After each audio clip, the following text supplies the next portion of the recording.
Hello everyone. लेखपाल के practice session में आप सभी लोगों का स्वागत है। तो आज हम लोग अपना प्रैक्टिस सेट 1 करने वाले हैं, जिसमें हम लोग जीके जीएस तथा ग्रामीण परिवेश से रिलेटेड जो भी 50 क्वेश्चंस आते हैं उनके बारे में हम लोग इसमें डिस्कशन करेंगे।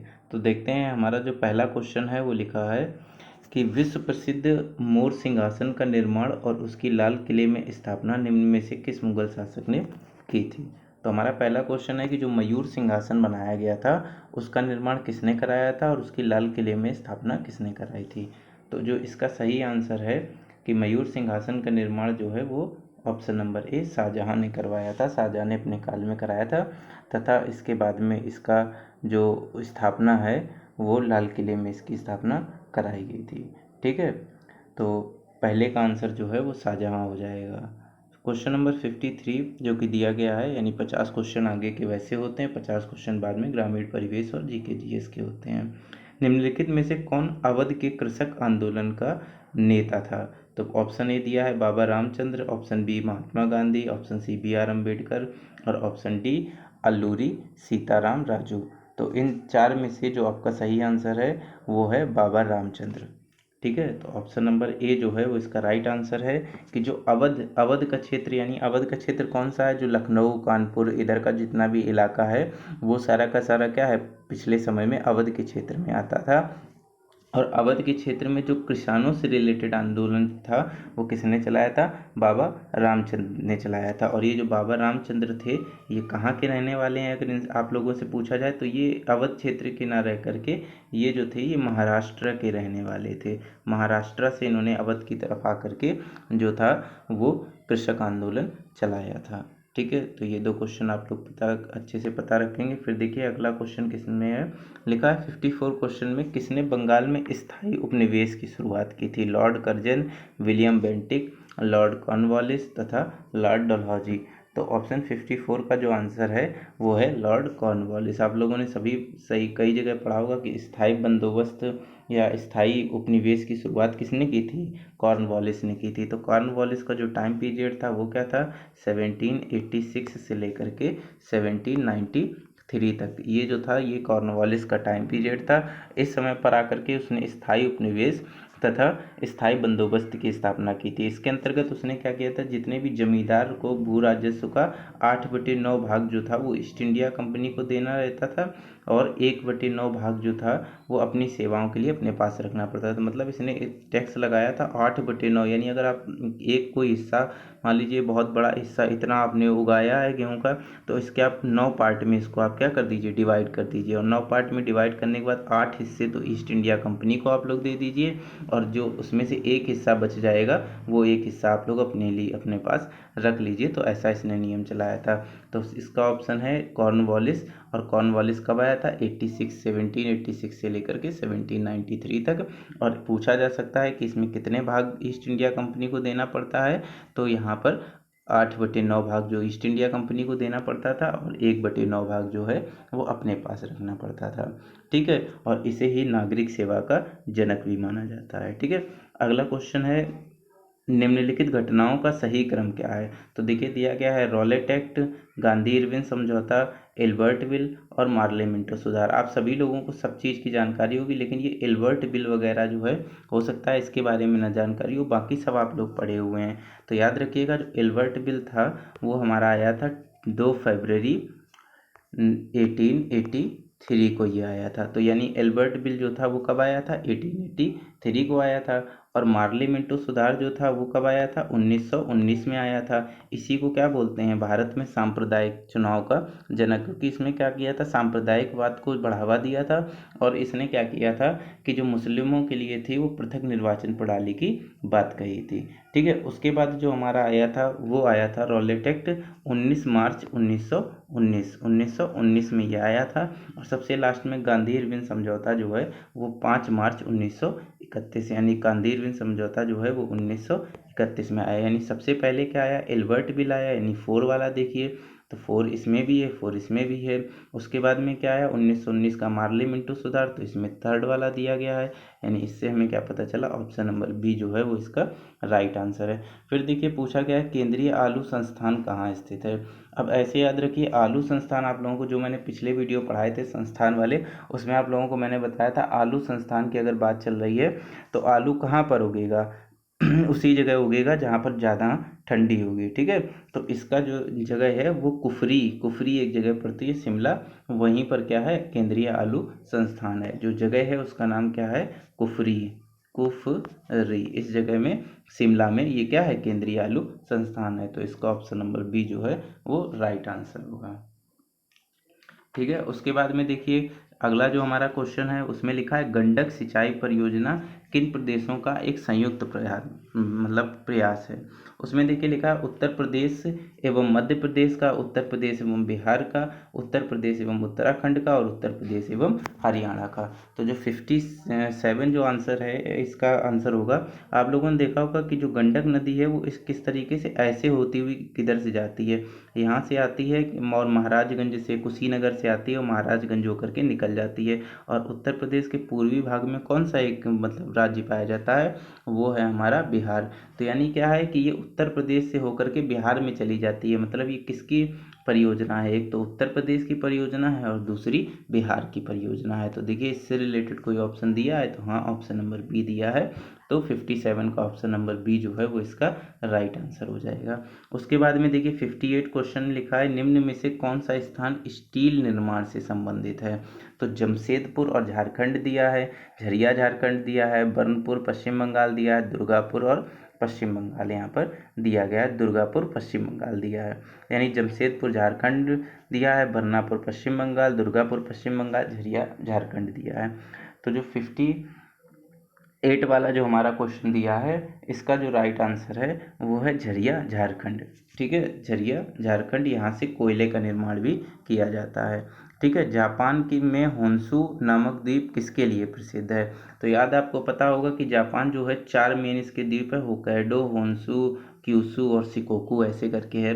तो जो ये होन्शु दूसरे नंबर का द्वीप है ये क्या है, सबसे बड़ा है, सबसे लार्ज है यहाँ पर, ठीक है। और सबसे लार्ज होने के कारण में यहाँ पर क्या है, 2 एलिमेंट ऐसे होते हैं जिसकी यहाँ पर मतलब बहुत ही ज़्यादा अधिकता पाई जाती है। यहाँ पर क्या होता है, यहाँ पर तो एक तो तेल भी बहुत ज़्यादा मात्रा में पाया जाता है, यानी ऑयल पाया जाता है क्योंकि ये समुद्र के किनारे है। और साथ ही साथ में क्या है, यहाँ पे जेडन यानी जस्ता भी पाया जाता है, और सीयू यानी कॉपर भी काफ़ी मात्रा में पाया जाता है। तो याद रखिएगा तेल, जस्ता और कॉपर, इन तीनों में से कोई भी चीज़ जो आपके ऑप्शन में होगी वही सही मानी जाएगी, ठीक है। तो यहाँ पर देख लेते हैं, कोयला है नहीं, लौह अयस्क है नहीं, हीरा है नहीं, यानी ऑप्शन नंबर सी जो है ऑयल वो इसका राइट आंसर होगा। याद रखिएगा होन्शु में क्या पाया जाता है, तेल पाया जाता है, जिटेन पाया जाता है और कॉपर पाया जाता है, ठीक है। फिर देखिए यहाँ पर 60 नंबर क्वेश्चन दिया है प्रसिद्ध जावा ट्रेंच नामक सबसे गहरा स्थल किस महासागर में स्थित है। तो इसका तो एक्सप्लेनेशन देने की कोई भी ज़रूरत नहीं है,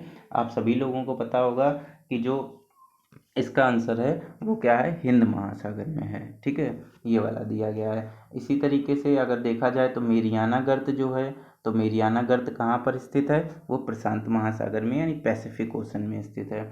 उसके बाद में देखा जाएगा सुंडा गर्त, जिसे हम लोग क्या बोलते हैं, जावा ट्रेंच बोलते हैं। तो सुंडा गर्त यानी जावा ट्रेंच वो कि अपने कहाँ पर है, हिंद महासागर में स्थित है। इसकी जो गहराई है वो कितनी है, 8152 मीटर, ये इसकी गहराई है। और जो पैसिफिक ओशन में मेरियाना गर्त है उसकी 11,022 मीटर जो है वो इसकी गहराई है, ठीक है। अब यहाँ पर नेक्स्ट क्वेश्चन देखिए 73वें संविधान संशोधन 1992 के द्वारा भारतीय संविधान में डैश शीर्षक से एक परिच्छेद 9 जोड़ा गया जो अनुच्छेद 243 से 243 ओ के प्रावधान कवर करता है। तो इसके बारे में पूछा गया संविधान में क्या शीर्षक जोड़ा गया जो कि 90 से संबंधित है, ठीक है। तो इसका जो ऑप्शन है 90 वाले का, तो इसका आप सभी लोगों को पता है कि क्या जोड़ा गया था, पंचायत जोड़ी गई थी, ठीक है, पंचायती राज व्यवस्था जोड़ी गई थी, ठीक है, जो कि 243 से लेके 243 ओ तक थी। और इसमें कितने कार्य दिए गए थे पंचायतों के, वो दिए थे 29 कार्य, और नगर वालों को 18 कार्य दिए गए थे, ठीक है। इसके बाद लिखा है भारत सरकार का प्रथम विधि अधिकारी कौन है। तो भारत सरकार का प्रथम विधि अधिकारी, जो पहला विधि अधिकारी जो कि कानून बनाता है, वो कौन होता है? केंद्रीय कानून मंत्री, विधि सचिव, अटॉर्नी जनरल ऑफ इंडिया या भारत के मुख्य न्यायाधीश। तो देखिए यहाँ पर क्या है, आप सब लोग सोच रहे होंगे ये न्यायाधीश जो करते हैं वो क्या करते हैं? संविधान का संरक्षण करते हैं, ठीक है। और क्या होता है? कानून मंत्री कानून को लागू करता है। और यहाँ पर प्रथम विधिक अधिकारी क्या होता है? वो हमारा होता है अटॉर्नी जनरल ऑफ इंडिया, ठीक है। तो 62 का ऑप्शन नंबर सी है। अब यहाँ पर देखिए प्रधानमंत्री आवास योजना की समयावधि क्या थी, ठीक है। तो 63 का है, इसकी समयावधि थी जो 2015 से लेकर के 2022 तक थी, ठीक है। तो ये इसकी थी 2015 से लेकर 2022 तक। तो ये ऑप्शन नंबर सी जो है वो इसका राइट आंसर है 63 का, ठीक है। इसके बारे में और क्या जानकारी है? जो ये योजना थी, मतलब इसका जो उद्देश्य था वो जो बेघर हैं, कच्ची या जीर्ण घरों में रह रहे हैं, उनको क्या करना? बुनियादी सुविधाओं के साथ में पक्का घर उपलब्ध कराना। ये जो थी ये इसकी मुख्य एक तरीके से उद्देश्य था। और इसका जो शुरुआत हुई थी वो कब हुई थी? अगर डेट पूछे तो इसकी शुरुआत 25 जून को हुई थी, ठीक है। 25 जून 2015 से हुई थी और 2022 तक ये चला है। नाबार्ड की स्थापना किस वर्ष में हुई थी? तो आप लोगों को पता है कि नाबार्ड एक ऐसा बैंक है, नाबार्ड एक कृषि विकास से रिलेटेड बैंक है। इसकी जो स्थापना हुई थी वो 1982 में हुई थी, ठीक है। तो 64 का ऑप्शन नंबर डी जो है वो बिल्कुल राइट आंसर है। 12 जुलाई 1982 में इसकी स्थापना हुई थी। फिर लिखा है 65, देखिए जीएस से क्वेश्चन आया, घर्षण के संबंध में निम्नलिखित में से कौन सा विकल्प सही है? घर्षण गति का विरोध करता है, घर्षण टूट फूट का कारण नहीं होता, घर्षण से ऊर्जा नष्ट होती है, घर्षण से उष्णता का उत्पादन नहीं होता है, ठीक है। तो जो 65 का जो आंसर है ये आप सभी लोगों को पता है कि जब किसी ऐसे खुरदुरे सरफेस पर कोई चीज़ चलती है इस तरीके से, तो जो ये खुरदुरा सरफेस है वो उसकी स्पीड का अपोज करता है। इस वजह से 65 का ऑप्शन नंबर ए जो है वो बिल्कुल राइट आंसर है। 66 में दिया है कौन सी अदिश राशि है? तो सदिश और अदिश में बताया था कि सदिश में क्या होता है, यानी वेक्टर, और स्केलर में बताया था वेक्टर में क्या होती है? मैग्नीट्यूड भी होता है, ठीक है, और साथ ही साथ में डायरेक्शन भी होती है, ठीक है। इन दोनों में दोनों होना है। और लेकिन इसमें क्या होता है, या मैग्नीट्यूड या डायरेक्शन में कोई एक दिया जाता है। तो 66 का जो ऑप्शन सही है वो है कार्य, ठीक है, अदिश राशि है। बाकी वेग, त्वरण और बल ये सारी की सारी क्या हैं? वेक्टर क्वांटिटीज़ यानी स्केलर क्वांटिटीज़ हैं। निम्नलिखित में से कौन एक नाइट्रोजन उर्वरक नहीं है? कौन सा ऐसा है जो इसमें नाइट्रोजन उर्वरक नहीं है, ठीक है। तो इसमें जो है वो है सुपर फास्फेट ऑफ लाइम। बाकी यहाँ पर देखिए क्या है, यूरिया का आप लोग फार्मूला जानते हैं, कई बार पूछा गया NH2CO। NH2 लैब में बनाया जाने वाला पहला कार्बनिक पदार्थ जो है वो क्या है? यूरिया है, ऑप्शन नंबर डी। लेकिन इसका जो सही आंसर है वो option number C, super phosphate एवं लाइम है, ठीक है। यहाँ पर देखिए 68 लिखा है, क्षय रोग से बच्चों को सुरक्षित रखने के लिए कौन सा टीका लगाया जाता है? BCG, DPT, DT और TT। तो 68 का जो आंसर है वो है BCG का टीका, ठीक है, बेसिलस कॉलमेन ग्यूरिन। इसका प्रयोग क्या होता है कि बच्चों को क्षय रोग से बचाने के लिए किया जाता है। क्षय रोग को ही हम लोग किस नाम से जानते हैं? TB के नाम से जानते हैं, ठीक है, TB के नाम से जानते हैं। और DPT का जो ये टीका होता है, जो ये DPT का टीका लगता है वो हम लोगों का डिप्थीरिया, पर्ट्यूसिस और टिटनेस के लिए लगता है। देखिए डी से डिप्थीरिया, पर्ट्यूसिस और टिटनेस के लिए है। फिर यहाँ पर 69 जो दिया गया है, निम्नलिखित में से वह पौधा कौन सा है जो अपने भोजन के लिए कीटों को पकड़ लेता है? ठीक है, तो आप लोग क्या कहते हैं, इसमें मेघालय वाला एक पौधा देख रहे होगे, मुझे पता है, लेकिन वो आप लोगों को मिला नहीं। डहेलिया, सॉल्विया, बाल्सम और यूट्रिकुलेरिया। तो आप सभी लोगों को पता है, ये कॉमन नेम आपने पढ़ा होगा कि यूट्रिकुलेरिया जो है वो एक ऐसा पौधा है जो कि क्या करता है, कीटों को पकड़ लेता है। इसी तरीके से नेपेंथीस पौधा जो है एक और पाया जाता है जो कि मेघालय वगैरह में पाया जाता है, तो वो भी क्या होते हैं, कीट बच्ची पौधे होते हैं। तो 69 का ऑप्शन नंबर सी सही है। 17 में दिया है, परदीय उपकरण कार्य क्षमता जोड़ने के लिए कंप्यूटर सिस्टम से कनेक्ट होते हैं। निम्नलिखित में से कौन सा परदीय उपकरण नहीं है?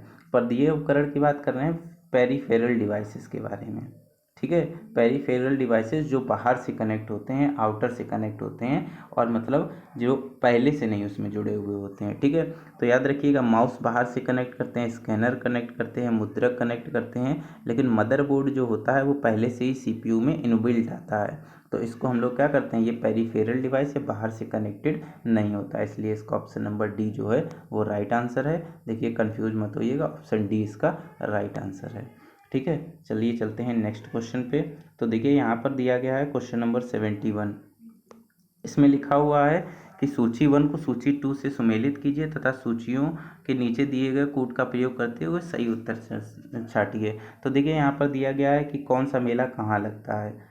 ठीक है, जैसे गोविंद साहब मेला दिया गया है, कैलाश मेला दिया गया है, सैयद सलार मेला दिया गया है, शाकंभरी देवी मेला दिया गया है। तो देखिए जितना भी आपको पता है उस हिसाब से आप लगा सकते हैं। जैसे हम लोगों को पता है कि कैलाश मेला, जैसे गोविंद साहब मान लीजिए आपको नहीं पता है, हालांकि गोविंद साहब अम्बेडकर नगर में लगता है। ठीक है, ये पता है। कैलाश मेला कहाँ लगता है सबको पता है, आगरा में लगता है। सैयद सलार मेला कहाँ लगता है, बहराइच में लगता है। शाकंभरी देवी कहाँ लगता है, सहारनपुर में लगता है। तो देखिए इससे रिलेटेड कोई ऑप्शन दिया है, बी का 4, यानी यहाँ पे देखिए बी में 4 ये इन दो ऑप्शन में दिया गया है। फिर उसके बाद में पूछा गया है कि सैयद सलार मेला, यानी सी का 1, तो सी का 1 यहाँ पर दिया गया, तो ऑप्शन नंबर बी जो है वो इसका राइट ऑप्शन है। ठीक है, तो याद कीजिए, अगर आपको पूरे नहीं भी याद हैं, 2-3 भी याद हैं, तो उससे भी आप क्या कर सकते हैं, मैचिंग कर सकते हैं। यानी 71 का ऑप्शन नंबर बी जो है वो इसका राइट आंसर है। ठीक है, फिर देखिए यहाँ पर दिया गया 72 फसल वर्ष 2020-21 के लिए खाद्यान्न उत्पादन के लिए निर्धारित लक्ष्य है। तो देखिए ये लक्ष्य जो था वो 300 अपने मन में रखिए, याद है। जैसे 20 दिया गया है, 20 दिया गया है, तो 20 में बस 10 और जोड़ लो, कह दो खाद्यान्न का लक्ष्य यही था। हमेशा 10 पॉइंट आदमी लाना चाहता है, तो 20 पे है तो वो 10 लाना चाहेगा, यानी क्या हो जाएगा, 30 हो जाएगा। और देखिए 20 के साथ में 21 जोड़ा गया, तो 30 प्लस 1 और जोड़ दो, यानी कितने मिलियन टन हो गया, 301 मिलियन टन, यानी 72 का ऑप्शन नंबर ए है। तो ये जो है करंट से रिलेटेड क्वेश्चंस हैं। ठीक है, इकोनॉमिक्स वगैरह अगर आप पढ़ते होंगे, आर्थिक समीक्षा रिपोर्ट वगैरह, तो उसमें पता होगा 301 मिलियन रिपोर्ट खाद्यान्न उत्पादन का लक्ष्य रखा गया था। फिर देखिए 73 दिया गया है, निम्नलिखित कथनों का मिलान करें। फॉर्च्यून ग्लोबल 500 सूची 2001 के अनुसार। वॉलमार्ट दिया गया है, स्टेट ग्रिड दी गई, राजेश्वर एक्सपोर्ट दिया गया है, और वॉक्स वैगन दिया गया है। तो ये कहाँ कहाँ की कंपनियां हैं, इनके बारे में आपको बताना है। तो जो वॉलमार्ट है, ठीक है, वॉलमार्ट वो अमेरिका से रिलेटेड है। ठीक है, स्टेट ग्रिड वगैरह जो है, जितनी ग्रिड वगैरह लगती हैं वो चाइना से रिलेटेड है। फिर उसके बाद राजेश एक्सपोर्ट हैं, तो राजेश एक्सपोर्ट, तो देखिए राजेश नाम भारत का लग रहा है, तो ये क्या है, भारत से है। और वॉक्स वैगन क्या है, तो नाम सुना होगा, जर्मनी से रिलेटेड नाम है। तो आप लोग देख लीजिए इसका कौन सा ऑप्शन सही होता है। तो पहले का दिया है, दूसरा, पहले का दिया है, दूसरा, सिर्फ एक सी से ही पता चल जाएगा, ऐसा है। यानी वॉलमार्ट अमेरिका की है, स्टेट ग्रिड चीन की है, वॉक्सवैगन जर्मनी की, और राजेश एक्सपोर्ट्स इसका है। तो ऑप्शन नंबर ए जो है वो इसका राइट आंसर है। फिर देखिए 74 की बात करें, छात्र उद्यमिता कार्यक्रम 3.A की थीम है। ठीक है, देखिए कोशिश करूंगा कि इसके 10 से 12 मैं आप लोगों को दूं, जिससे आप क्या कर सकें, इसको अच्छे से प्रिपेयर कर सकें। 10 से 12 प्रैक्टिस सेट आप लोगों को मिल जाएंगे, इसमें हिंदी के भी मिलेंगे आप लोगों को शाम के शाम। ठीक है, तो 74 में दिया गया है कि छात्र उद्यमिता कार्यक्रम 3.0 की स्कीम थीम मतलब क्या है। तो 74 में दिया गया है कि made in 3D seed the future entrepreneurs programme, made in seed the future entrepreneur programme, और मेड इन उड़ी seed the future entrepreneur programme.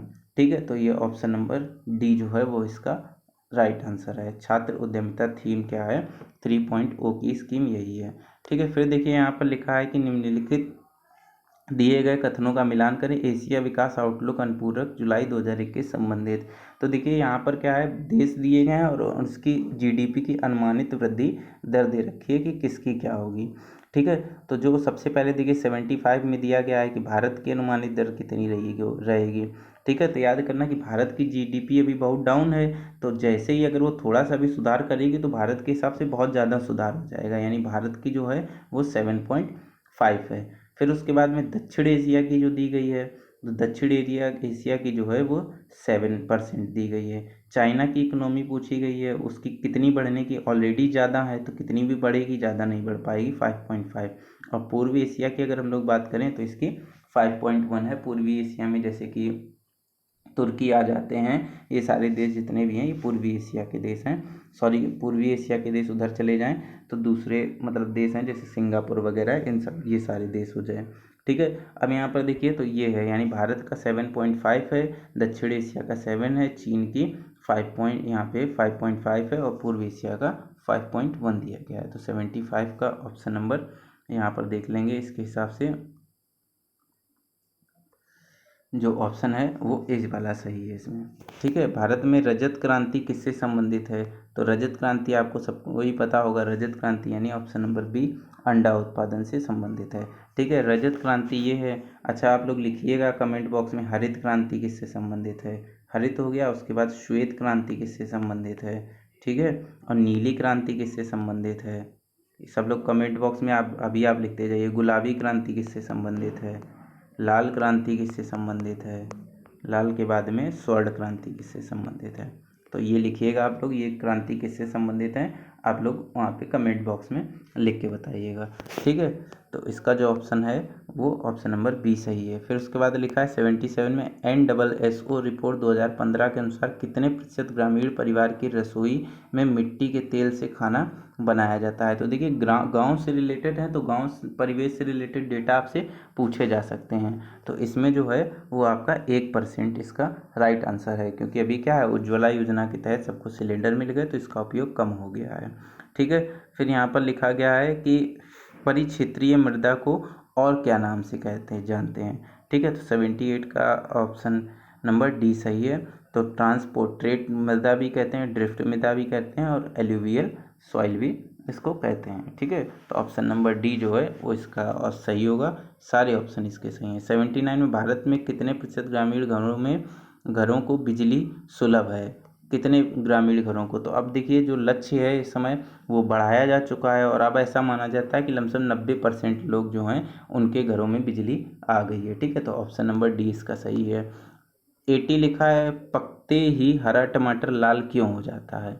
ठीक है, तो बहुत अच्छा क्वेश्चन है। तो इसका देखिए लिखा है पानी की अनुमानित अनुपाती परिवर्तन के कारण, कि पानी का परिवर्तन होता है पकते समय तापमान में परिवर्तन के कारण, क्लोरोप्लास्ट और क्रोमोप्लास्ट में बदलने, क्लोरोप्लास्ट की क्रोमोप्लास्ट में बदलने के लिए उपयुक्त में से कोई नहीं। तो देखिए क्लोरोप्लास्ट जो होता है वो हरे रंग का होता है। ठीक है, आप सभी लोगों को पता है। और जो क्रोमोप्लास्ट होता है वो क्या करता है, फलों वगैरह को मतलब कलर प्रदान करता है। तो क्रोमोप्लास्ट की वजह से ऐसा होता है। ऑप्शन नंबर सी इसका राइट आंसर होगा। 81 दिया गया है ग्रामीण भारत के लिए गरीबी रेखा का आधार निर्धारित किया गया है। तो क्या ग्रामीण लोगों के लिए क्या गया कि कितने रुपए उनकी प्रतिदिन आय हो तो उन्हें गरीब माना जाएगा। ठीक है, तो इसका जो ऑप्शन है वो ऑप्शन नंबर ए 32 रुपये ऐसा माना गया कि 32 रुपये आय से जो भी नीचे की आय होगी उन्हें क्या माना जाएगा, गरीबी रेखा से नीचे माना जाएगा। ठीक है, तो इतना आई होप आप लोगों को अच्छे से समझ में आ रहा होगा कि 32 रुपये से कम खर्च वाले व्यक्तियों को गरीबी रेखा की श्रेणी में रखा गया है। ठीक है, मध्याह्न भोजन कार्यक्रम के अंतर्गत मिड डे मील जो है उसके अंतर्गत मध्याह्न भोजन के पकाने, परोसने व उपभोग करने में स्वच्छता का ध्यान रखने के लिए जांच पड़ताल किस आवृत्ति पर करनी चाहिए। मतलब डेली उसकी जांच पड़ताल करनी चाहिए त्रैमासिक 3 महीने में करनी चाहिए, साप्ताहिक में करनी चाहिए या पाक्षिक रूप में करनी चाहिए। तो जो इसका राइट आंसर होगा वो होगा दैनिक की जानी चाहिए। मिड डे मील प्रोग्राम कब शुरू हुआ, आप सभी लोगों को पता है 1995 में शुरू हुआ। डेट अगर पूछी जाए तो 15 अगस्त। ठीक है, 15 अगस्त 1995 में इसकी शुरुआत की गई। ठीक है, तो दैनिक रूप से इसकी जांच पड़ताल जो है वो करनी चाहिए। फिर लिखा है तहसील स्तर पर सरकारी निकायों को क्या कहा जाता है। ठीक है, पंचायत समिति, ग्राम सभा, ग्राम पंचायत या नगर पालिका। तहसील स्तर पर सरकारी निकाय जो होते हैं उन्हें किस नाम से जाना जाता है, पंचायत की समिति के रूप में, ग्राम की सभा के रूप में, ग्राम पंचायत के रूप में या नगर पालिका के रूप में।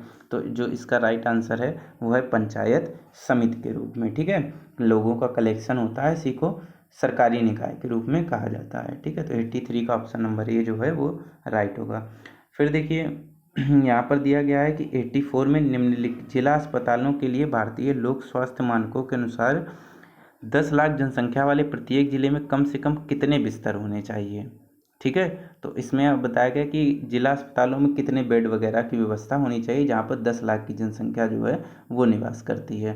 तो इसमें जो होने चाहिए वो लमसम 300 बेड होने चाहिए। 300 बेड की व्यवस्था, अभी आप लोगों ने कोरोना के समय में भी सुना होगा 300 बेड की व्यवस्था, 300 बेड की व्यवस्था होनी चाहिए। तो यहाँ पर इतनी व्यवस्था नहीं, तो याद रखिएगा 10 लाख जनसंख्या पे 300 बेड की व्यवस्था जिला अस्पताल में होनी चाहिए।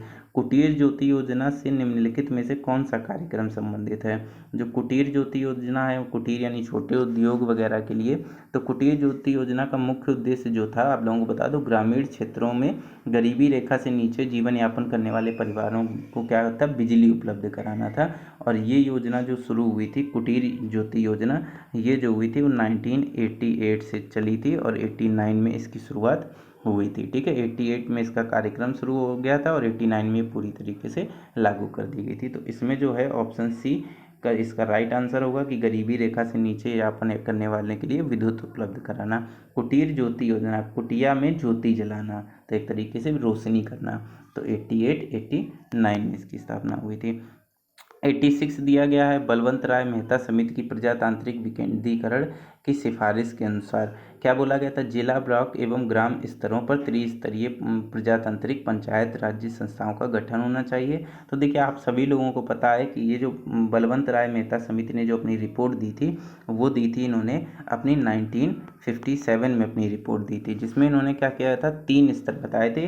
एक तो इन्होंने बताया था डिस्ट्रिक्ट, फिर बताया था ब्लॉक, और विलेज के स्तर पर 3 स्तर इनके होने चाहिए। तो ऑप्शन नंबर ए जो है वो इसका राइट आंसर है। ठीक है, अब देखिए यहाँ पर 87 लिखा है कि पंचायती राज संस्थाओं को 29 कार्यों की सूची किस अनुच्छेद के तहत दी गई? तो ये देखिए डीप का क्वेश्चन है, जब आप स्थानीय स्वशासन पढ़ेंगे तो उसमें आपको मिल जाएगा। तो 87 जो है इसमें जो दिए गए थे वो जी के अनुसार दिए गए थे। ठीक है, 243 जी में क्या कहा गया था? गुड वर्क करो, गुड वर्क करके दिखाओ। और गुड वर्क, कितने गुड वर्क दिए गए थे? 29 दिए गए थे। ठीक है, तो 87 का ऑप्शन नंबर डी जो है 243 जी इसका राइट आंसर है। 88 में कहा गया पंचायती राज व्यवस्था है। तो पंचायती राज एक व्यवस्था है, कैसी है? स्थानीय स्तर पर स्वशासन की व्यवस्था है। अभी दूसरा 72वें संविधान संशोधन द्वारा लोकतांत्रिक विकेंद्रीकरण की या पदोस्पानिक संरचना की। तो देखिए यहाँ पर जो है पंचायती राज व्यवस्था स्थानीय स्तर पर स्वशासन की व्यवस्था है। ठीक है, और लोकतांत्रिक विकेंद्रीकरण पर आधारित है और इसे त्रिस्तरीय माना गया था। ठीक है, तो यहाँ पर याद रखिए ऑप्शन नंबर A1 जो है वो इसका राइट आंसर होगा। ठीक है, अभी मैंने बोला था स्थानीय स्वशासन चैप्टर में पढ़ेंगे, तो ऑप्शन नंबर 1 जो है इसका राइट आंसर है। ठीक है, फिर यहाँ पर देखिए जो ये स्थानीय स्वशासन भी राइट आंसर है इसका 88 में। फिर उसके बाद में कहा गया है क्या कि जो यहाँ पर 72वें संविधान संशोधन नहीं तो 73वें संविधान संशोधन द्वारा 1992 में लागू की गई थी। तो ये तो आपका गलत हो गया। लोकतांत्रिक विकेंद्रीकरण की, तो हाँ ये सही है, लेकिन पदोस्पानिक संरचना नहीं है। तो यानी तीसरा भी बिल्कुल सही आंसर है, यानी 1 और 3 सही है। तो ऑप्शन नंबर बी जो है 1 और 3 इसका सही आंसर होगा। ठीक है, फिर उसके बाद लिखा है 89 पंचायती राज व्यवस्था में न्याय पंचायतों को किसी को बंदी बनाए जाने की सजा देने का अधिकार निम्न में से किस राज्य में है? ठीक है, लिखा है पंचायती राज व्यवस्था में न्याय पंचायतों को किसी की बंदी बनाने की, मतलब न्याय पंचायत जो है वो किसी को बंदी बनाने का आदेश दे सकते हैं, ऐसा प्रावधान किस राज्य में है? तो याद रखिएगा जो ये है ये बिहार राज्य में है। यहाँ पर क्या कर सकती है? न्याय पंचायत भी किसी को बंदी बनाने का आदेश दे सकती है। योजना आयोग का उपाध्यक्ष किसके समकक्ष होता है? तो देखिए आप लोग को पता होगा अभी उपाध्यक्ष की नियुक्ति हुई है जिनका नाम है सुमन बेरी। ठीक है, नए उपाध्यक्ष बने हैं और राजीव की जगह पर, तो सुमन बेरी उपाध्यक्ष हैं। तो पूछा गया ये किसके समकक्ष होते हैं, इनकी जो शक्तियाँ होती हैं, पावर जो होता है वो किसके बराबर होता है? तो याद रखिएगा जो एक कैबिनेट मंत्री होता है, जिसे राज्य जो केंद्र सरकार कैबिनेट में शामिल करती है, उस कैबिनेट मंत्री की तरह इसका जो वो पावर्स होती हैं वो उसके समान होती हैं। ठीक है, फिर लिखा है भारत में योजना अवकाश की अवधि थी। तो योजना अवकाश की अवधि कब थी? तो आप सभी लोगों को पता है 1966 से 69, फोर्थ जो रही थी, तृतीय पंचवर्षीय योजना जैसे ही समाप्त हुई थी, तो चतुर्थ पंचवर्षीय योजना के स्टार्टिंग में ये ऐसा रहा था। ठीक है, 91 का ऑप्शन नंबर बी जो है वो राइट आंसर होगा।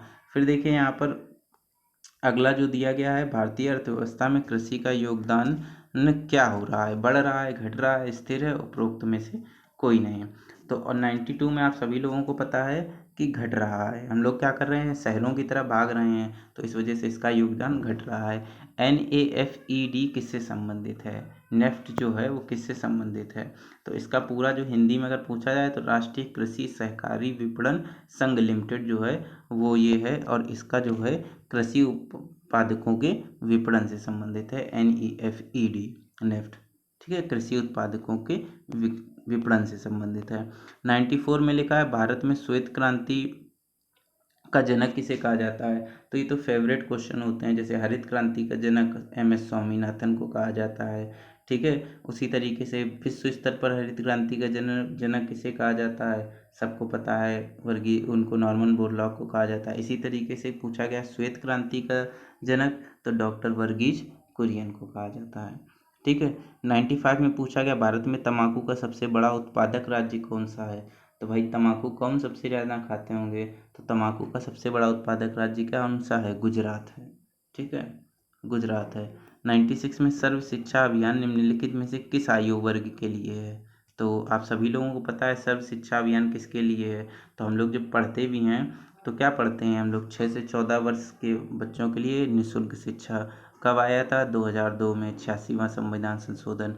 प्रधानमंत्री ग्राम सड़क योजना के उद्देश्य क्या है, गाँवों को मुख्य सड़क से जोड़ना, पक्की सड़क बनाना, तो ऑप्शन नंबर सी, ए व बी दोनों इसका राइट आंसर है। 1944 में गांधीवादी योजना को प्रतिपादित किया था, किसने गांधीवादी योजना को प्रतिपादित किया था, NR सरकार ने, कस्तूरी भाई लाल भाई ने, जयप्रकाश नारायण ने, श्रीमान नारायण अग्रवाल जी ने।